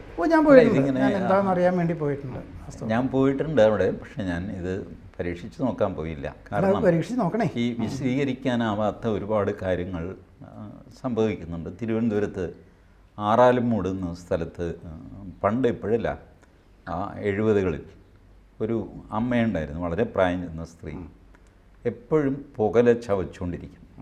ഇത് അവരുടെ മുമ്പിൽ പോയി നമ്മൾ ഇരുന്ന് കഴിഞ്ഞാൽ നമ്മളുടെ ജീവിതത്തിൽ ഇതുവരെ സംഭവിച്ചതും ഇനി സംഭവിക്കാൻ പോകുന്നതും അവർ പറയും. അതാണ് ഇതിനൊക്കെ സിദ്ധി. അവർക്ക് ആകെ കൊടുക്കേണ്ടത് കുറച്ച് ചന്ദനത്തിരി. അവിടെ ഒരു ശിവൻ്റെ ഫോട്ടോ വെച്ചിട്ടുണ്ട്, അതിന് മുമ്പിൽ ഇങ്ങനെ ചന്ദനത്തിരി എരിഞ്ഞുകൊണ്ടേയിരിക്കും. തീരുമ്പോൾ പുതിയത് കാണും. അതിനായിട്ട് ഒരു കൂടി ചന്ദനത്തിരി മാത്രമേ ഈ അമ്മയ്ക്ക് കൊടുത്താൽ വേറെ ഒന്നും കൊടുക്കില്ല. അവർ പുകല ഇങ്ങനെ സൈഡിൽ വെച്ചിട്ടുണ്ട്, അതിടയ്ക്കിടയ്ക്ക് ഇങ്ങനെ തിന്നുകൊണ്ടിരിക്കും. ഇതെന്ത് പരിപാടി? ഞാൻ അവിടെ പോയിരുന്നു. അവർ പറഞ്ഞത് കൃത്യമാണ്. എൻ്റെ വീട് നിൽക്കുന്ന സ്ഥലം, അവിടെ മരം, വീടിൻ്റെ മുറികൾ, ഞങ്ങൾ വീട്ടിൽ എത്ര പേരുണ്ട്, ഇതെല്ലാം അവർ പറഞ്ഞു. ഞാൻ എന്ത് ചെയ്യുന്നു എന്ന് പറഞ്ഞു. ഞാനന്ന് തിരുവനന്തപുരത്ത് എഞ്ചിനീയറിംഗ് കോളേജിൽ പഠിക്കുകയാണ്. അവരിങ്ങനെ ആ ദിശ കാണിച്ചുകൊണ്ട്, നീ ഇന്ന സ്ഥലത്ത് അല്ലേ, ഒരു കോളേജിലല്ലേ നീ പഠിക്കുന്നത്? ഞാൻ പറഞ്ഞു അതെ. ഏത് കോളേജ് അത്? അപ്പോൾ ഞാൻ കോളേജിൻ്റെ പേര് അങ്ങനെ. അപ്പോൾ അവർക്ക് ഇംഗ്ലീഷൊന്നും അറിയില്ല, എഞ്ചിനീയറിംഗ് കോളേജിൽ നിന്നും പറയില്ല. നീ പഠിക്കുന്ന സ്ഥലം, ഭാവി കാര്യങ്ങളും പറഞ്ഞു. ഞാനിപ്പോൾ ഇടയ്ക്കിടയ്ക്ക് ഞാൻ ആ അമ്മ പറഞ്ഞു, അവർ മരിച്ചുപോയി കാണും, തിരിഞ്ഞു നോക്കാറുണ്ട്. ഒരു കാര്യം മാത്രമേ അവർ പറഞ്ഞത് തെറ്റിപ്പോയിട്ടുള്ളൂ. ബാക്കിയുള്ളത് ഏകദേശം അവർ പറഞ്ഞ രീതിയിൽ തന്നെ ആണ് സംഭവിച്ചിരിക്കുന്നത്. ഒരെണ്ണമൊക്കെ ആർക്കും തെറ്റുണ്ട്. ഇനിയിപ്പോൾ സയൻറ്റിസ്റ്റാണ് ചെയ്യുന്നതെങ്കിലും ഒന്നോ രണ്ടോ പ്രോബബിലിറ്റിയൊക്കെ ഉണ്ടല്ലോ, മാർജിൻ ഓഫ് എറർ. ടി.ജി. മോഹൻദാസിന് അത് കേൾക്കാനോ അതിനെ മനസ്സിലാക്കാനോ അതിനെ ഗ്രഹിക്കാനോ ഉള്ളൊരു ദൈവാധീനം ഉണ്ട്. അല്ലെങ്കിൽ ഇപ്പോൾ ഈ കൊട്ടാരത്തി ശങ്കരനിയുടെ ഈ ഐതിഹ്യമാല ഇതൊക്കെ വായിക്കാനോ കാര്യങ്ങളോ ഗ്രഹിക്കാനൊന്നും അതിനൊരു താല്പര്യം ഉള്ളത്തോട് ഇനി ചരിത്രകാരന്മാർ പോലും ഈ ഐതിഹ്യമാല നോക്കിയിട്ടുണ്ടാവും തോന്നുന്നില്ല. കേരളത്തിലെ ചരിത്രം പറ്റി പഠിച്ചിട്ടുണ്ടാവാൻ ചിലപ്പോൾ ഡോക്ടറേറ്റ് എടുത്തിട്ടുണ്ടാവും, പക്ഷെ അത് വായിച്ചിട്ടും കൂടി ഉണ്ടാവില്ല. അപ്പോൾ ഇത് നമുക്കൊരു ദൈവാധീനം ഉണ്ടാവുക, ഇതറിയാനും അത് മനസ്സിലാക്കാനും അത് ആ വഴിക്ക് തിരുത്തുകളുണ്ടെങ്കിൽ തിരുത്താനും ഒരു വഴി ഉണ്ടാവുക എന്ന് വിചാരിച്ചാൽ മതി. അല്ല, എൻ്റെ ഒരു കൗതുകം കൂടെ ആയിരുന്നു തിരുമേനി. സത്യം പറഞ്ഞാൽ അത് അണിമ മഹിമാച ലഘിമ ഗരിമ തഥാ ഈശിത്വം ച വശിത്വം, ഇങ്ങനെ ഐശ്വര്യ സിദ്ധികളുണ്ട്. ഇതിൽ ഓരോന്നുണ്ട്. ഇപ്പം നമ്മൾ ഏറ്റവും ചുരുങ്ങിയത് നമ്മുടെ കുട്ടികൾ വികൃതി കാണിക്കണു, നമ്മളൊന്ന് കണ്ണ് തുറച്ച് കാണിച്ചു കഴിഞ്ഞിട്ടുണ്ടെങ്കിൽ രണ്ടാമത് കാണിക്കുമ്പോൾ ആ കുട്ടി അങ്ങോട്ട് നീട്ടു പോകും. അവിടെ നമ്മുടെ ഈശിത്വം എന്നുള്ള സിദ്ധിയാണ്. ചില ആൾക്കാർക്ക് വശിത്വം എന്നുള്ളൊരിതുണ്ട്, വശ്യമാക്കി തീർക്കുക, പലതും ഉണ്ടാവുമല്ലോ. അപ്പോൾ ഇതിൽ ഇങ്ങനെ ഒരു ഐശ്വര്യ സിദ്ധികളിൽ ഒന്ന് പെടും. അതവർക്ക് എന്തോ സിദ്ധികളെ കൊണ്ട് തോന്നിക്കുന്നതാണ്. ഞാൻ എൻ്റെ ഒരു കൗതുകമായിരുന്നു ചെറുപ്പം മുതൽ ഈ കൈനോട്ടം. ഞാൻ 100 കണക്കിന് ആൾക്കാരെ കൊണ്ട് എൻ്റെ കൈ നോക്കിച്ചിട്ടുണ്ട്. പിന്നെ ഈ തത്തയെ കൊണ്ട് കാർഡ് എടുപ്പിച്ച് നോക്കുക, ഇതൊക്കെ എനിക്ക് വലിയ കൗതുകമാണ്. എന്ന് വെച്ചാൽ അവരൊന്നും പറയുന്നതിൽ ഞാൻ ഇമോഷണലി അപ്സെറ്റ് ആവുകയൊന്നും ചെയ്യാറില്ല. ബട്ട് എനിക്കത് ഇപ്പോഴും എവിടെയെങ്കിലും കണ്ടു കഴിഞ്ഞാൽ ഞാൻ ഒന്ന് കൈ നോക്കിച്ചാലോ, നല്ല രസമാണ് അവർ പറയുന്നത്. അവർക്കൊരു ഉപജീവനമാണ്, അവർക്ക് തോന്നിയത് അവർ പറയുന്നു. അത് നമ്മൾ ഇമോഷണലി നമ്മളെ അപ്സെറ്റ് ചെയ്യരുത് ആ സാധനം. അവർ നല്ലതും ചീത്തയൊക്കെ പറയും. സാധാരണ ഇതിൽ ആൾക്കാർ പുകഴ്ത്തിയേ പറയുള്ളൂ. ഇപ്പോൾ ഇവരുടെയൊക്കെ ഒരു ടെക്നിക്ക്, ഒരു ബിസിനസ്സായിട്ട് നടത്തുന്നവരുടെ ഇത് സുനിലിനോട് പറയും, സാറ് വളരെ നല്ല ആളാണ്, പക്ഷേ സാറിനെ എല്ലാവരും ഉപദ്രവിക്കുന്നു. അപ്പോൾ സുനിൽ ശരിയാണ്, ഇത് ലോകത്തുള്ള എല്ലാ മനുഷ്യരുടെയും ചിന്ത ഇതാണ്, ഞാൻ വളരെ പാവമാണ്, മറ്റുള്ളവരെ എന്നെ ഉപദ്രവിക്കുന്നു. ഇതാണ് എല്ലാ മനുഷ്യരുടെയും ചിന്ത. ഏതാണ്? അപ്പോൾ ഈ ദൗർബല്യം മനസ്സിലാക്കിയുള്ള സ്റ്റേറ്റ്മെൻറ്റ്സ് ആണ് ഇവർ പറയുന്നത്. പക്ഷേ ഒരു കൗതുകം, പേഴ്സണലി എനിക്കതൊരു കൗതുകമാണ്. അതുകൊണ്ട് ഇതുപോലത്തെ ഒരുപാട് കഥകൾ, സംഗതികളൊക്കെ, അനുഭവങ്ങളൊക്കെ എനിക്കുണ്ട്. ബട്ട് ദാറ്റ് എ പാർട്ട്, ഈ തിരുമേനി പറഞ്ഞതുപോലെ ഈ നിങ്ങൾ ഈശ്വരാർപ്പണം ആയിട്ട് ജീവിക്കുക, അന്യനെ ഉപദ്രവിക്കാൻ അതിന് മാർഗങ്ങളുണ്ടെങ്കിൽ പോലും അത് അവലംബിക്കാതിരിക്കുക. നാരായണ ഗുരുവും പറഞ്ഞ അതാണ്. ഈ സാധനമൊക്കെ ഉണ്ട്, ഈ റൗഡികളൊക്കെ നിരപ്പേണ്ട്, അതിൻ്റെ പിന്നാലെ പോയാൽ നീ അവരുടെ പിടിയിലാകും എന്നുള്ളതല്ലാതെ താൽക്കാലികമായിട്ടൊന്ന് ജയിച്ചു എന്നൊക്കെ തോന്നും. അത് കഴിയുമ്പോൾ അതിൻ്റെ പിടിയിലാകും, പിന്നെ ഇതിലും വലിയ നരകമായിരിക്കും. അപ്പോൾ ഒരു സാത്വികമായ പൂജ, സാത്വികമായ കാര്യങ്ങൾ ഇതാണ് ചെയ്യേണ്ടതെന്നാണ് ഞാൻ മനസ്സിലാക്കിയിട്ടുള്ളത്. തിരുമേനി എന്ത് പറയുന്നു? തീർച്ചയായിട്ടും വിശ്വാസം വേണം, അന്ധവിശ്വാസം പാടില്ല. ആഗ്രഹം വേണം, അത്യാഗ്രഹവും പാടില്ല. ഒരു മനുഷ്യനായാൽ ജന്മത്തിലെ ആഗ്രഹങ്ങളൊക്കെ ഉണ്ടാവുമല്ലോ, അത് നമ്മളതിനെ ആ മൂല്യത്തോടു കൂടി ഈശ്വരാർപ്പിതമായിട്ട് അറിയാനുള്ള കാര്യങ്ങളെ മനസ്സിലാക്കാനായിട്ട് ജ്യോതിഷടുത്ത് എത്തിക്കഴിഞ്ഞാൽ കൃത്യമായിട്ടുള്ള നിർദ്ദേശങ്ങൾ കിട്ടും. അതുതന്നെയാണ് ഒരു ജീവിതധർമ്മം എന്നുള്ളത് മാത്രമാണ് പറയേണ്ടത്. അതാണ് ജ്യോതിഷത്തിൻ്റെ വിധി, അതാണ്. അല്ലാണ്ട് ആരെയും പ്രകോപിപ്പിക്കാനോ പേടിപ്പിക്കാനോ എന്നുള്ളതൊന്നല്ല. ഇനി ഒരു കാര്യം പ്രത്യേകിച്ച് ശ്രദ്ധിക്കാനുള്ളത്, പൊതുജനങ്ങൾ വരുമ്പോൾ ഒരു ജ്യോതിഷി നിങ്ങളെല്ലാം ചെയ്ത് തരണം എന്ന് പറഞ്ഞ് ഒരു ജ്യോതിഷിയുടെ അടുത്ത് പോകരുത്. ജ്യോതിഷം അത് വിചാരിക്കണം, ഞാനാണ് സർവജ്ഞൻ, എല്ലാം ഞാൻ ചെയ്ത് തന്നോളാം എന്ന് ഉള്ളൊരു ജ്യോതിഷിയുടെ മനസ്സിലും പാടില്ല. അതൊന്നും നിലനിൽക്കില്ല. ഈ ഒരു ചിന്ത മാത്രമേ വേണ്ടൂ. ജ്യോതിഷം എന്നും നിലനിൽക്കും, അതിൽ യാതൊരു സംശയവുമില്ല. തിരുമേനിയെ ശല്യം ചെയ്യുന്ന ആൾക്കാരുണ്ടോ? കൂടെ ജ്യോത്സ്യം നോക്കിയിട്ട് ഒരു കാറ് വാങ്ങാൻ അതിന് ജ്യോത്സ്യം നോക്കി, കാറ് ഇടയ്ക്കൊന്ന് ഒരസി, സാധാരണ സംഭവിക്കുന്നത്, ഉടനെ തിരുമേനിയെ വിളിച്ചു, തിരുമേനി കാർ ഒരസി, ഇങ്ങനെ ശല്യം ചെയ്യുന്നവരുണ്ടോ? അത് ഒരു പ്രാവശ്യമാണ് അവർ വിളിക്കുള്ളൂ. പിന്നെ അത് കഴിഞ്ഞാൽ ഞാൻ പറയും, മാനുഷികമായിട്ട് ഉള്ള മൂല്യങ്ങൾ മനസ്സിലാക്കി എപ്പോഴും വിളിക്കുന്ന ആൾക്കാരൊന്നും അങ്ങനെയില്ല പൊതുവെ. പക്ഷേ ഞാൻ ഓപ്പണാണ്, എല്ലാവർക്കും വൈകുന്നേരം വിളിക്കാം, എന്താ വേണ്ടത് വെച്ചാൽ പറഞ്ഞു കൊടുക്കും. ഇങ്ങനെ ബുദ്ധിമുട്ടിക്കുന്ന ആൾക്കാരൊന്നുമില്ല. പക്ഷേ ചില ആൾക്കാർ അങ്ങനെയുണ്ട്, ഒരു 20 ദിവസം എപ്പോഴും വരുമ്പോൾ ഞാൻ അവരോട് പറയും, 2 പ്രാവശ്യം കഴിഞ്ഞാൽ പറയും, ഇനി നിങ്ങൾ എപ്പോഴും വിളിക്കേണ്ട ആവശ്യമില്ല എന്ന് തന്നെ പറയും ഞാൻ. വാസ്തവത്തിൽ ഇതൊരു അഡിക്ഷനായിട്ട്, അഡിക്ഷൻ പാടില്ല. ഞാൻ കൺസൾട്ട് ചെയ്ത് എന്തും ചെയ്യുള്ളൂ. ആത്മബലം ഇല്ലാതെയായിരിക്കും. ആത്മബലം ഇല്ലാത്ത തന്നെയാണ് തീർച്ചയായിട്ടും. അതെ, ഞാൻ അവരോട് പറയും, ഇനി അത് ഇത്ര കാലം കഴിയട്ടെ. ചില ആൾക്കാർ ചോദിക്കും കേട്ടോ, ഇനി എന്നാ ഞങ്ങൾ വരേണ്ടത്? വരേണ്ട ആവശ്യമില്ല, ഇതേപോലെ പ്രകാരമൊക്കെ ചെയ്താൽ മതി എന്ന് പറഞ്ഞിട്ട് ഞാൻ അവരുടെ ഫലങ്ങളൊക്കെ ഞാൻ പറഞ്ഞ് റെക്കോർഡ് ചെയ്തിട്ട് അവർക്ക് അയച്ചു കൊടുക്കുകയും ചെയ്യും. അങ്ങനെയാണ് അതിൻ്റെ പതിവ്. ഇപ്പോൾ ഏതായാലും ടിജി, ഈ ഒരുപാട് തിരക്കുകൾക്കിടയിലാണ് തിരുമേനി നമ്മുടെ ഈ ഫ്ലോറിൽ വന്നത്. അപ്പോൾ നമ്മുടെ പ്രേക്ഷകർ സാധാരണ കണ്ടിട്ടുള്ള ഒരു വ്യക്തിത്വമല്ല, ഇത് നമ്മുടെ ഒരു ഫ്ലേവറല്ല. അപ്പോൾ ഏതായാലും തിരുമേനി പോലെ ഉള്ള ഒരാളെ കൂടെ നമ്മൾ ഈ പ്രേക്ഷകരുടെ മുന്നിൽ അവതരിപ്പിക്കേണ്ടതാണെന്നുള്ള തീരുമാനത്തിൻ്റെ ഭാഗമായിട്ടാണ് കൊണ്ടുവന്നത്. അപ്പോൾ ഏതായാലും തിരുമേനി, നമ്മുടെ ലക്ഷക്കണക്കിന് പ്രേക്ഷകർ അങ്ങേ കേട്ടുകൊണ്ടിരിക്കുകയാണ്. ഈ നമ്മുടെ പ്രേക്ഷകരോട് തിരുമേനിക്ക് എന്താണ് പറയാനുള്ളത്? ഞാൻ അതിൻ്റെ കൂടെ ഒരു കാര്യം ചേർക്കാം. തിരുമേനിയെ നേരിട്ട് കാണും എന്ന് ഞാൻ വിചാരിച്ചിരുന്നില്ല. അപ്പോയിൻമെൻ്റ് എടുത്താണ് ആൾക്കാർ തിരുമേനിയെ കാണാറുള്ളത്. യാദൃച്ഛികമായിട്ട് ഞാനിന്നുണ്ടാവുകയും തിരുമേനി ഇന്നുണ്ടാവുകയും സ്റ്റുഡിയോ ഉണ്ടാവുകയും ഒക്കെ ചെയ്ത് അത് ആ ഒരു യാദൃച്ഛികത എന്നെ അമ്പരപ്പിച്ചു. അതുകൊണ്ട് തുടക്കത്തിൽ ഞാൻ അല്പം നെർവസ്മായിരുന്നു. എന്താ ഞാൻ തിരുമേനി എന്താ പറയുക, നമ്മൾ സംസാരിക്കുന്നുണ്ടായിരുന്നു. അതെ, വാസ്തവത്തിൽ ഞാൻ അല്പം, കാരണം എന്നാൽ ഞാൻ അങ്ങനെയല്ല. ഞാൻ കഴിഞ്ഞ 3 ആഴ്ചയായി വിചാരിക്കുന്നു താങ്കളെ കാണണമെന്ന്. വലിയ സന്തോഷം. താങ്കളെ കാണണമെന്ന് ഒരു താല്പര്യമുണ്ട്. അദ്ദേഹത്തിന് ജയശങ്കറിനെ കാണണം എന്നൊക്കെ അങ്ങനെ മനസ്സിൽ വിചാരിച്ചിരുന്നു. അതൊരു നിമിത്തം തന്നെയാണ്. കാരണം ഇങ്ങനെ വന്നു ABC മലയാളം ചാനലിന് വേണ്ടിയിട്ട് ഇങ്ങനെ 4 വാക്ക് പറയാൻ പറ്റി എന്നുള്ളതൊക്കെ വലിയൊരു അനുഗ്രഹമായിട്ടാണ് പറയേണ്ടത്. കാരണം ഇതിൽ അബദ്ധങ്ങളൊക്കെ ഉണ്ടെങ്കിൽ എൻ്റെ വകയാണ്, സുബദ്ധങ്ങളൊക്കെ ഉണ്ടെങ്കിൽ ശാസ്ത്രത്തിൻ്റെയും ഗുരുകാരണവന്മാരെ അനുഗ്രഹമാണെന്നുള്ളത് മാത്രമാണ് ഇപ്പോൾ പറയാനുള്ളത്. നമസ്കാരം. നമസ്കാരം. കൂടുതൽ വാർത്തകളും വിശേഷങ്ങളും നിങ്ങളിലേക്ക് എത്താൻ ABC മലയാളം സബ്സ്ക്രൈബ് ചെയ്യുക, ബെൽ ബട്ടണും അമർത്തുക.